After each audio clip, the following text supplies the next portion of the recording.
A consciência de Deus, por Joel S. Goldsmith. Conhecer nossa verdadeira identidade é resolver todo o problema da assim chamada existência humana. Realmente não estamos vivendo uma existência humana. Nossa existência é espiritual e divina. Mas, por não conhecermos nossa verdadeira identidade, ela é preenchida com conflito e desarmonia. Se eu sei que eu sou eu e que esse eu é um ser infinito, nunca pode existir um pensamento de falta, de limitação, de conflito, de desarmonia, de ciúmes, de despeito ou de ânsia. Quando eu sei que eu sou eu e que este eu é a infinitude, a totalidade do ser de Deus manifestado, a palavra transformada em carne, só então posso perceber que eu sou mantido pelo eu e sou sustentado pelo eu. Algum dia todos admitiremos que eu é criado pelo eu. O eu, a verdadeira consciência do meu ser, me formou antes mesmo de eu estar no ventre. Eu não teria estado lá de forma alguma se o eu, a consciência divina do meu ser, não se estivesse expressando apenas desta maneira. O eu, a consciência divina do meu ser, formou o meu corpo, a sua imagem e semelhança, como o meu veículo de expressão. Eu não posso estar mais separado do meu corpo do que posso estar separado da minha vida. Meu corpo é a forma na qual minha vida está aparecendo. Meu corpo é uma expressão da minha identidade. Meus pais não o criaram, o eu o criou.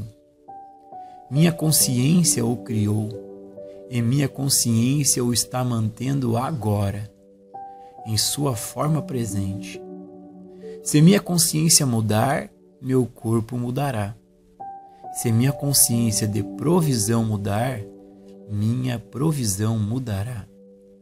A consciência está sempre formando o seu próprio corpo, a sua imagem e semelhança. Minha consciência de lar fez o meu lar, qualquer ele que seja. Minha consciência de negócio, de prática, de saúde, se expressa como meu lar, meu negócio ou minha prática, a minha saúde ou a minha riqueza. Aqueles que entendem este princípio e que viram algumas das favelas ou guetos da cidade de Nova York entenderão que só o estado de consciência das pessoas que vivem neles é que os criou. Na cidade de Chicago, onde há muitos anos atrás havia planícies abertas e as pessoas poderiam ter construído qualquer tipo de casa que quisessem nessas planícies, porém espalharam-se favelas e guetos. Na Califórnia, com todos os seus espaços amplos e abertos, ar puro e claro e luz do sol reluzente, há também áreas de favela. Toda cidade, todo lugarejo, toda vila tem as suas favelas. De onde elas vêm? As pessoas trazem-nas consigo. Primeiro carregam a ideia de casa, favela em sua consciência, e então constroem exteriormente aquilo que já está construído em sua consciência. As pessoas com conceitos limitados de lar e de casa estabelecem esses conceitos limitados onde vão viver. E, quando mudam de um lugar para outro, carregam suas favelas consigo. Por quê? Porque a consciência delas retrata exteriormente sua maneira de viver. É verdade que muitas personalidades surgiram das favelas, mas são aqueles que eliminaram as favelas de sua consciência. Até que haja uma mudança na consciência de uma pessoa quanto à casa, não haverá nenhuma mudança nas condições externas. Há épocas nas quais nos perguntamos por que, neste ano, continuamos a ser os mesmos que éramos no ano passado ou no ano anterior. Às vezes perguntamos por que, depois de anos no caminho metafísico, não aconteceu nenhuma mudança. A única razão disso é: nossa consciência não se expandiu. Permanecemos no mesmo nível de consciência e, por nossa consciência não ter se expandido, as condições para nós não mudaram nem melhoraram. Você pode provar isso para você mesmo. Nada em seu mundo exterior mudará, a menos e até que uma mudança ocorra primeiro em sua consciência. A sua consciência é a sua provisão. Realmente, a consciência é Deus. Deus é a consciência individual. Deus é a sua consciência e a minha consciência. Se reconhecêssemos e admitíssemos essa verdade, neste minuto e a cada dia lembrássemos: minha experiência diária não está surgindo de minha formação humana ilimitada, da minha educação limitada ou de meu ambiente caseiro limitado, mas minha experiência diária é a expressão ou a emanação da consciência divina que é Deus. Descobriríamos muitas mudanças acontecendo em nossa experiência. Causaríamos então a harmonia de Deus, mais do que a desarmonia e o conflito no sentido humano limitado e finito. Não é por sua culpa ou por minha culpa que estamos carregando guetos de um tipo ou de outro conosco. É porque não nos ensinaram no início que Deus é a nossa consciência e que podemos vivenciar a infinitude de Deus simplesmente ao reconhecermos desta verdade. Se nos tivessem ensinado que o princípio, como foi manifestado pelo Mestre ao alimentar as multidões, é um princípio sempre presente, onipotente aqui e agora, nossas vidas seriam totalmente diferentes. Não deveríamos nos preocupar, temer, duvidar e pensar como nós iríamos sair. Não deveríamos ficar preocupados se a bolsa de valores está em alta ou em baixa, ou se os mercados de gado estão em alta ou em baixa, desde que saibamos que tudo existe como efeito, o efeito da nossa consciência, quando percebemos Deus como a nossa consciência. Jesus tinha poucos pães e peixes, e, no entanto, com esses pães e peixes alimentou multidões. Se ele não provou mais nada, ele provou isso. A essência não estava na quantidade de peixe e de pão que ele tinha, mas no espírito que animou toda a existência. Alguns anos atrás eu sentia uma necessidade terrível de aprender a natureza da provisão. Na hora de lançar os fundamentos, fui forçado a fazer minha demonstração de provisão. Esta é a razão pela qual posso dizer que não tenham medo de seus problemas. Trabalhem neles. Muitas vezes eles provarão ser suas maiores bênçãos. Você não reconhecerá a verdade disso enquanto tiver problemas, mas mais tarde dirá: o que eu seria ou onde eu estaria se não fosse pela profundidade desse problema? É a profundidade de nossos problemas que nos força a penetrar mais nesse oceano da verdade. Muito raramente vamos longe ao longo deste caminho sem nenhum estímulo. E esse estímulo geralmente é um problema. Isso foi verdade no meu caso. Quando o problema era mais profundo e a carência era maior, compreendi que a minha provisão não deveria ser encontrada em pessoas, no dinheiro ou em pacientes. A consciência é a minha provisão, minha verdadeira vida, meu verdadeiro ser, é a minha provisão. Onde quer que eu esteja, é este princípio que mantém o eu, que sustenta o eu. E onde quer que eu esteja, tudo que Deus é, deve ser. Esta consciência de que eu sou, esta consciência do meu ser, é a minha provisão. E ela aparece exteriormente como pães, peixes, dinheiro, automóveis ou apartamentos. Deus é a sua consciência individual. Em cada página dos meus escritos você encontrará este princípio. A consciência ou Deus é a essência real daquilo que aparece como forma. Sempre soubemos que Deus é a essência de tudo o que aparece. Sempre soubemos que Deus é a fonte de toda a provisão. Então, onde este ensinamento difere de outros ensinamentos? Em parte nisto. Deus é a sua consciência, em vez de algo aqui fora ou lá em cima. Este é o verdadeiro âmago da mensagem do caminho infinito. Sua revelação mais importante é que Deus não é algo muito distante, mas a de que Deus é a sua verdadeira consciência. Quando você compreender isso, você terá descoberto o segredo da vida. A partir daí, tudo se manifesta, se demonstra e se revela. Sua própria consciência aparece como seu eu, como a sua alegria, sua prosperidade e o seu sucesso, como a sua felicidade, o seu lar e todos os seus relacionamentos, tudo em sua vida, social, financeira, comercial.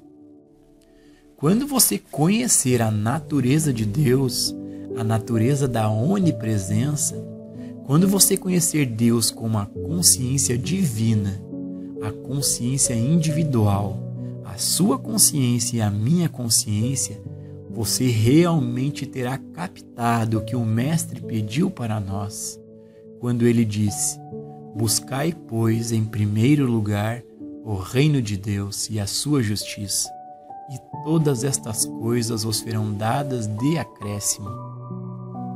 Descubra o que é Deus e onde Deus está. Descubra a natureza de Deus. Este é todo o seu dever na vida. Você não tem mais nada a fazer. Você não tem que demonstrar nada no mundo. Se você estiver lendo este livro com uma visão interior, pode, neste momento, parar de trabalhar em qualquer problema. Aceite só um problema: o que é Deus? O que é a natureza de Deus? Qual é o princípio da vida? Quando você descobrir a resposta a essa pergunta, o que é Deus? Quando você realmente chegar àquele lugar onde pode dizer: eu sei agora que Deus é a vida individual, a mente, a alma e a consciência, então descobrirá que não tem mais nenhum problema. Ao descobrir Deus como onipresença, como realidade verdadeira de seu ser, você também descobrirá Deus em sua forma e variedades infinitas, que incluirão o transporte, o dinheiro, as cenouras e os tomates. Ele aparece em todas as formas, já que Deus não é uma pessoa. Deus é a essência do universo, eterna, imortal e onipresente. Deus fez tudo o que foi feito. Do quê? Deus, sendo tudo. Deus, Ele mesmo, deve ter feito tudo o que foi feito de si mesmo. Se você puder encontrar Deus como consciência e, mais especialmente, se puder encontrar Deus como a sua consciência, então descobrirá Deus aparecendo em todas as formas. Deus aparecendo e assumindo a forma do marido, da esposa, do amigo, do empregado e até mesmo do inimigo.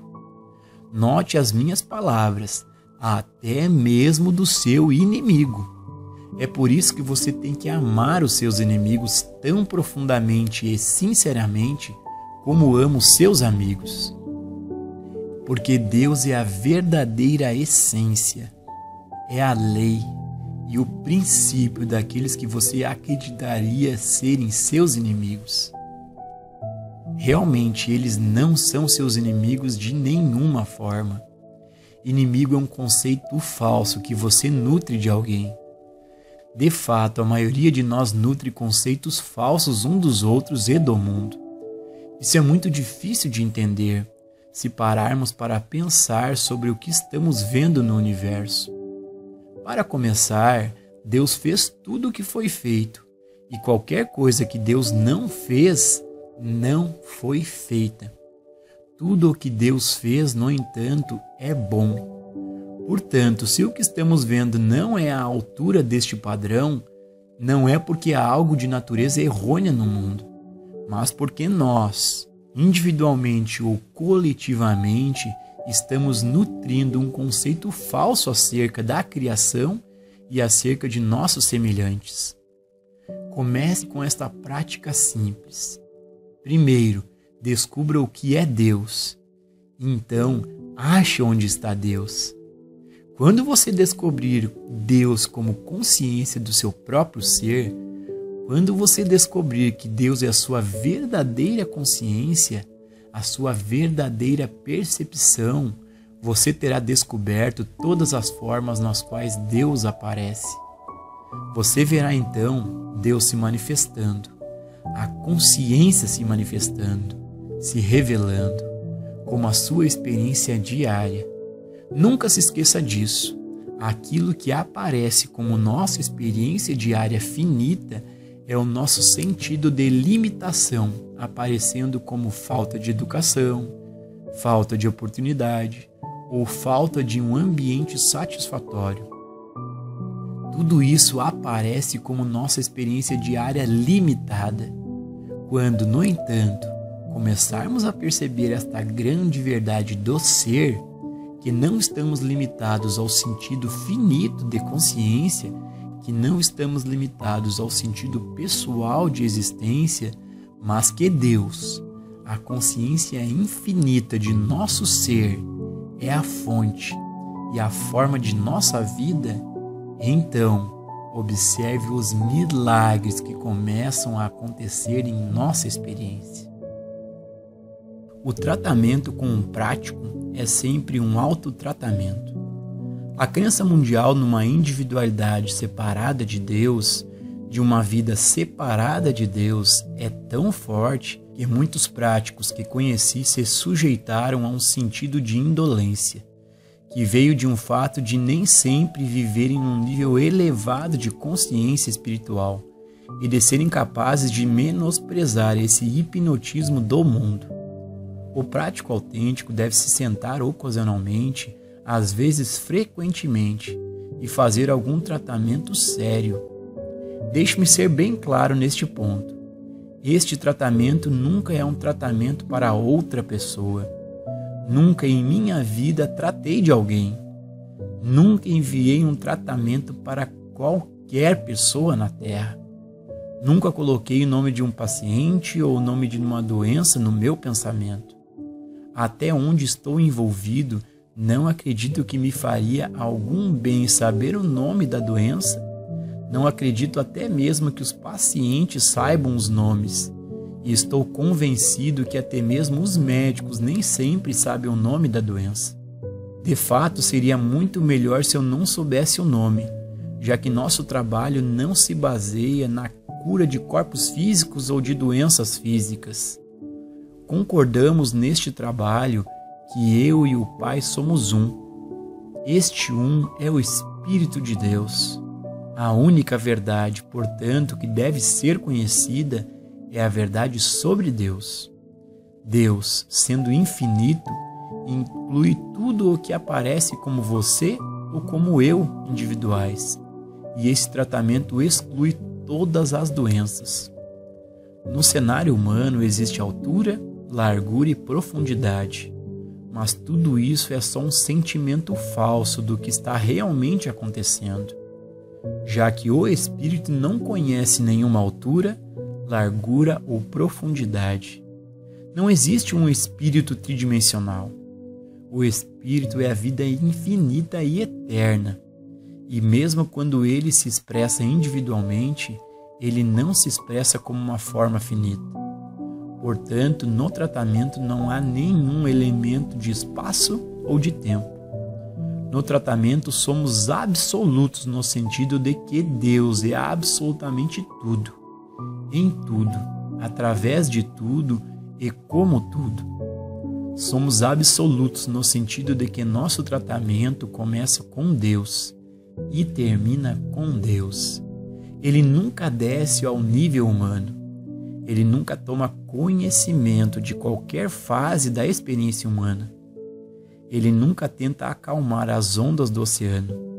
Ele apenas diz: cala-te, aquieta-te. Não as ondas, mas a nossa crença de que haja uma condição finita em qualquer lugar. Meu tratamento é sempre um autotratamento. Todo o meu trabalho começa com a palavra Deus. Eu posso traduzir essa palavra, posso reinterpretá-la. Por exemplo, quando as pessoas chegam com pedidos de natureza mental, em vez de usar a palavra vida, posso usar a palavra mente. E perceber que Deus, como mente, está se expressando como sua inteligência, sua sabedoria infinita, sua onipresença e sua orientação. Mas sempre mantenho o meu tratamento exatamente no nível de Deus. E lá permaneço. Começo com Deus e termino com Deus. Nenhum ser humano e nenhuma condição humana, em nenhuma ocasião, entra no meu tratamento. Por quê? Porque se entrasse, meu tratamento não se ajustaria ao tratamento do Mestre. A injunção do Mestre a respeito do tratamento foi: não vos preocupeis com vossa vida, com que haveis de comer ou com que haveis de beber. Certamente o pensamento humano está buscando provisão a mais, está buscando poucos anos a mais para acrescentar à data de sua lápide. Certamente o mundo humano, as nações do mundo, estão buscando tranquilidade na matéria. Portanto, nós, neste trabalho, não estamos tentando apenas adiar uma data numa lápide. Não estamos tentando simplesmente dar a você um corpo saudável por alguns dias, por algumas semanas ou por alguns meses. Não estamos aqui para ajudá-lo a aumentar sua provisão em $10 por semana, ou em 100 ou em 1000. Nosso trabalho é revelar a você que Deus é sua vida imortal e, portanto, a sua vida não está sujeita à morte, acidente, pecado ou doença. Nosso trabalho é manifestar que Deus é realmente onipresente. Em outras palavras, você é a verdadeira presença de Deus e não está mais sujeito a condições materiais do que Deus está. Só a crença de que você é algo separado e à parte de Deus pode ser a causa de você continuar ano após ano com as mesmas dores, sofrimentos, faltas e limitações. No momento em que você tiver o menor vislumbre da verdade de que eu e o Pai somos um, de que Deus realmente é a vida do ser individual, isso é maravilhoso. Um pequeno vislumbre, um grãozinho da verdade de que Deus é a sua vida, de que Deus é a sua consciência, e você descobrirá que não tem nenhuma vida pessoal, seja para ganhar, seja para perder. A única vida que você tem é Deus, que mantém o eu, que sustenta o eu, a vida. Você descobrirá o milagre que esta visão dá à sua experiência. Deixe Deus expressar-se como você. Deixe Deus, a consciência divina do seu ser, aparecer como a sua experiência diária, enquanto você apenas observa. Torne-se um observador de Deus, vivendo a sua experiência diária, e veja a sua grandeza e infinitude. O início de uma nova era espiritual. O caminho infinito não é um movimento organizado, não é nenhuma associação, não tem nenhuma dívida, não existe nenhuma obrigação financeira, mas é um movimento, e um movimento que está se espalhando pelo mundo inteiro. Não quero dizer que seja necessariamente o meu trabalho. O meu trabalho só é uma parte daquilo que está acontecendo pelo mundo inteiro de muitas formas, de muitas maneiras, em vários países. Eu não sei a razão disso. Só sei que em algum lugar por volta de 1924, o mundo passou de um estado de consciência muito racional e mecânico para o início de um movimento espiritual. Um movimento que, basicamente, vai abranger o mundo todo. Em outras palavras, estamos entrando numa era espiritual. Isto não quer dizer necessariamente que não haverá outra guerra ou que não haverá bombas atômicas. Pode haver. Tais coisas podem exterminar o pensamento materialista do mundo. Pode ser que a nova era espiritual seja fundada com os remanescentes, com aqueles que permaneceram depois do Holocausto. Nunca duvide que estamos no início de uma era espiritual. Estamos no início de uma era na qual a aquisição de coisas ou de pessoas será de muito pouca importância. O conceito será de que eu e o Pai somos um, e de que o lugar onde estamos é solo sagrado, e, portanto, bem onde estou, tudo que o Pai tem é meu.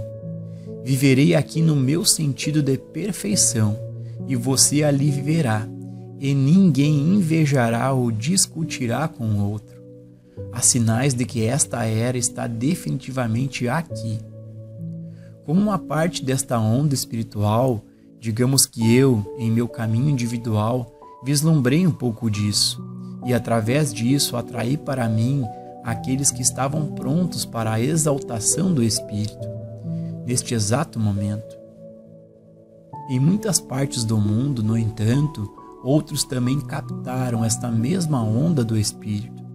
Outros tiveram esta visão do Espírito e estão atraindo para si mesmos pequenos grupos, e em alguns casos grupos muito grandes. O que aconteceu é que não só o materialismo fracassou, mas a intelectualidade também. Vamos admitir que Deus existe. Deus é. E Deus é onipresente. Se nossos afazeres diários não estão manifestando a plenitude da harmonia, da saúde, da integridade, da felicidade, da paz e da alegria, é só porque não penetramos ainda neste poder espiritual. Falar ou ler sobre ele não vai adiantar.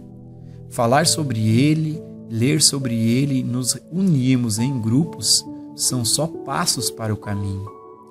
Cada um de vocês deve fazer o que eu tive que fazer, provar isso, demonstrar isso, manifestar que Deus é e que Deus está disponível aqui e agora. Há um só modo de fazer isso. Primeiro, pelo reconhecimento de Deus como onipresente, o reconhecimento de Deus como a alma e a consciência do seu ser e do meu ser, e, segundo, pela confiança nele. Por exemplo, se você tiver alguma compra simples para fazer amanhã, em vez de sair de casa e dizer, bem, tenho que comprar nesta loja, naquela outra, e espero não ter que continuar numa quarta ou quinta loja. Gaste alguns segundos para a percepção da presença deste poder espiritual. Sente-se por um momento em meditação. Não pense em coisas materiais, mas pense na presença de Deus. E então espere até sentir aquele clique, aquela pequena segurança da presença de Deus. Se você fizer isso, encontrará os artigos que deseja comprar tão rapidamente e tão sem esforço que terá a maior parte do tempo livre para o estudo, para a meditação e a comunhão.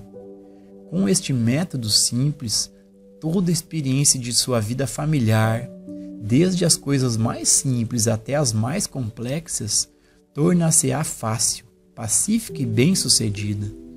Você sabe que Deus é. Você diz que Deus é. Agora prove. Sente-se e sinta essa presença de Deus e observe como Ele vai à sua frente para tornar retos os caminhos tortuosos. Observe como Ele abre o caminho no trânsito para você. Observe como Ele faz todas as coisas em sua experiência. Como Ele mesmo muda a atitude de outras pessoas em relação a você e muda o relacionamento delas com você e o seu com elas. As coisas que você e eu não podemos fazer, que não podemos fazer na condição de seres humanos, Ele pode fazer para você, se você sentir este Ele. Este é o segredo. Você vê. Há um Ele chamado Deus. Deus é. Mas Deus só está disponível para você e para mim na proporção de nosso contato com Ele. Tem de haver um contato. Tem de estar dentro e fazer parte desta consciência de Deus para assim atingi-la. Não há transmissão de pensamento no tratamento.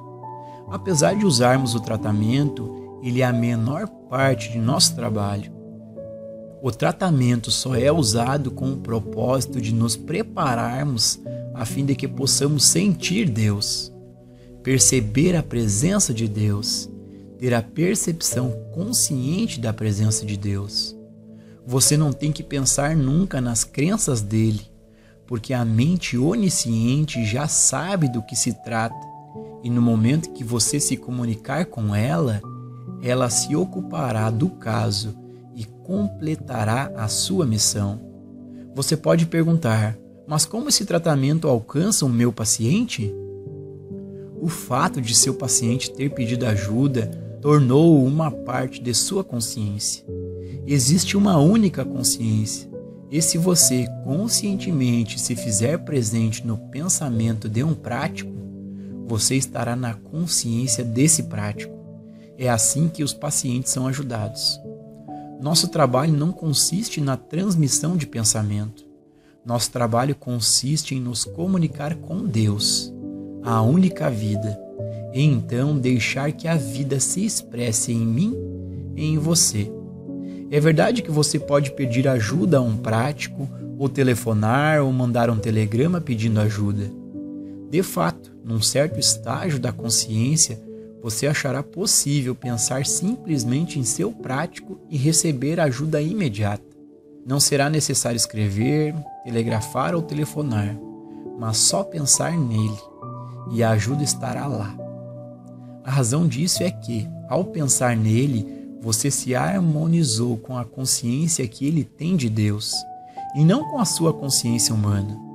Portanto, qualquer que seja a verdade que esteja se manifestando como a experiência do prático, está automaticamente se tornando a sua verdade. Quando você se volta para um prático, você não está se voltando para uma pessoa. O prático como pessoa não pode fazer por você nada do que você mesmo pode fazer por si, a menos que ele tenha atingido um maior grau de consciência do Cristo do que você. Esta é a razão por que um prático faz um trabalho de cura melhor do que o outro.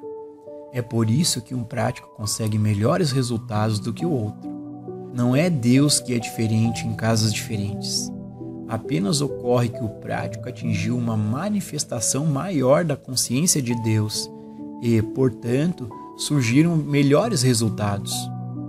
É por isso que o trabalho do Mestre resultou em mais cura do que seus discípulos. De fato, os discípulos nunca hesitaram quando falharam num caso em levá-lo para o Mestre. Por quê? Era o mesmo Deus, era a mesma verdade, era a mesma consciência, mas o Mestre atingiu uma percepção mais elevada dele. Todo indivíduo do mundo tem acesso à mesma consciência de Cristo a que Jesus teve acesso. A diferença está no grau de cristandade atingido e mantido por Jesus, quando comparado com aquele atingido e mantido por você e por mim. Alguns práticos devotam suas vidas inteiras ao sacerdócio de Cristo.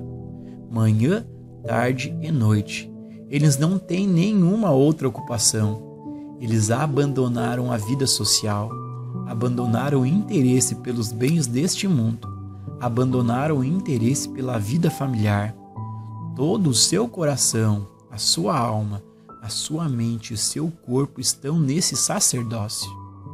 É natural que esses práticos consigam melhores resultados do que o prático que se divide em 3 partes, por exemplo, dando parte para o seu sacerdócio, parte para a vida social e familiar e a terceira parte ao sono.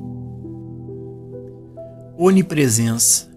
Uma prática bem-sucedida requer uma vida dedicada ao reconhecimento e à percepção da onipresença de Deus. A onipresença é a presença de tudo.